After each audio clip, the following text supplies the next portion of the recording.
Most people think that getting views on YouTube is about crazy editing, crazy thumbnails, or even luck. But in reality, it's kinda different. To cook bangers like me, you only need 4 ingredients: a good script, an authentic voice, nice editing, and a controversial thumbnail. The last 3 will each have a separate video. But the first step to get that million is to write a winning script. And with the help of today's sponsor, UPDF, I'm gonna show you how you can cook your own. So, let's start.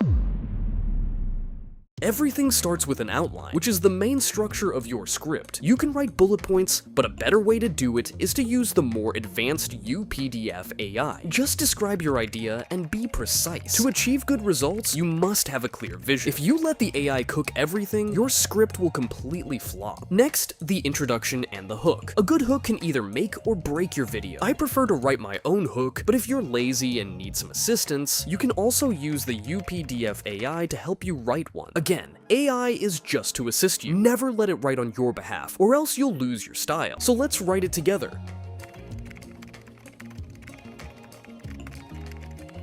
Perfect. Now our introduction is ready. Next step, the body. You can ask the AI for some basic information, like when Samsung started, how it started, and so on. But to get a good body, you need to go to the gym. And to write a good script body, you need to go to the web, search multiple articles, and summarize each of them. Of course, this is the old method. UPDF got us in all. Since we're looking for Samsung history, I have here multiple articles speaking about it. All I have to do is copy those articles and summarize them with the summarizing tool. I'll run a demonstration sample here, but you can use it on any website you like. But what if the article was in a different language? No problem. UPDF has its own translation feature. Just copy-paste to the translate box, then copy it back to the summarizing tool. So like that, you can write a great body. Every tool you need is in one place. Most of the time, this is my workflow. Researching sources, combining information, and presenting it in my own style. I sometimes remember some memes while writing, and so I don't forget them, I simply add a sticky note. This way, I remember them while editing. I finish with a small conclusion and move to the recording phase. Now that your script is ready and you know the basics, let me show you the real upgrades. Lately, UPDF released one of their most important updates ever, the agent era. This includes a combination of 10 new powerful agents that would literally double your productivity and make your writing experience seamless. And to demonstrate them for you, let's try it on this PDF. The first one is the AI background generator. Sometimes while writing or editing, you might feel bored because of the white background, or you just want your file to be more fun. To fix that, you can use the advanced AI background changer. Just describe the background you want, and the agent will instantly create something tailored to your style. You no longer need any design skills or tools. Just experiment with different styles and pick the one you like. Save it on your PC and reuse it for later. But if you want to make your PDF more fun and engaging, then you can use the new AI sticker generator. If you want to use the existing ones, just drag them into your file. But if you want to make your own, you can use the AI to help you generate them. Everything can be done with a simple prompt. Adjust it the way you like and you're good to go. Now sometimes your PDF might be very large, and the problem is that you can't scroll 1,000 pages to find one chapter. The AI bookmark agent got us in all. With just few clicks, the agent will automatically classify and organize your whole PDF into chapters. If you are a student, this is a savior for you. And get this, if one agent can make you bookmarks, the next agent can summarize them in seconds. Thousands of pages all organized in bookmarks, and each with its own summary. But what if you're searching for something, but you don't have the exact keyword? For example, I want to search for the marketing term. In traditional tools, it will only look for the exact keyword. But with the UPDF semantic search, the AI search can now get the results by the whole meaning. Once it understands your intent, it scans the entire PDF and delivers instantly. Now, while you're revising your writing, you'll probably notice some mistakes. Some parts need change, or if you're like me, your grammar just sucks. And that's where the text editing agent saves you. Just click on any paragraph, and the AI editor will pop up. From here, you can tell it exactly what to change. Make it longer, shorter, or change the tone completely. Everything can be done with just one prompt. So now, we finished editing our PDF. Cool. Now, we want to seal it and protect it. And that's where watermarks and stamps comes in. The AI watermark agent helps you create secure and personalized watermarks in seconds. Simply describe your idea in a short prompt, and the AI will will instantly do the work. For the stamps, it works the same. Just type in your command, generate a beautiful seal, and your PDF is ready to go. The last step is to clean up the mess. In huge files, sometimes you might find some pages blank or weirdly rotated. That's where the AI page management agent comes in. In seconds, the AI scans your entire document and reports any issues. Now, if it's just a 10-page file, sure, you can do it manually. But when you're dealing with tens or hundreds of pages, that's where this tool actually shines. Once everything is checked, your PDF is ready to export. If you want to convert to a different format like Word or PowerPoint, just use the Copilot in the top corner. The Copilot also gives you the option of locking your file with a password. Just set your settings and hit export. And that's UPDF. Everything you need in one place. UPDF isn't just about AI, but it covers all the essential PDF tools you actually need. And with their latest update, they are running a special offer. $10 off your first subscription plus a 30-day money-back guarantee. So give it a try. And big thanks to UPDF for sponsoring today's video and for you two for watching. See you in the next one.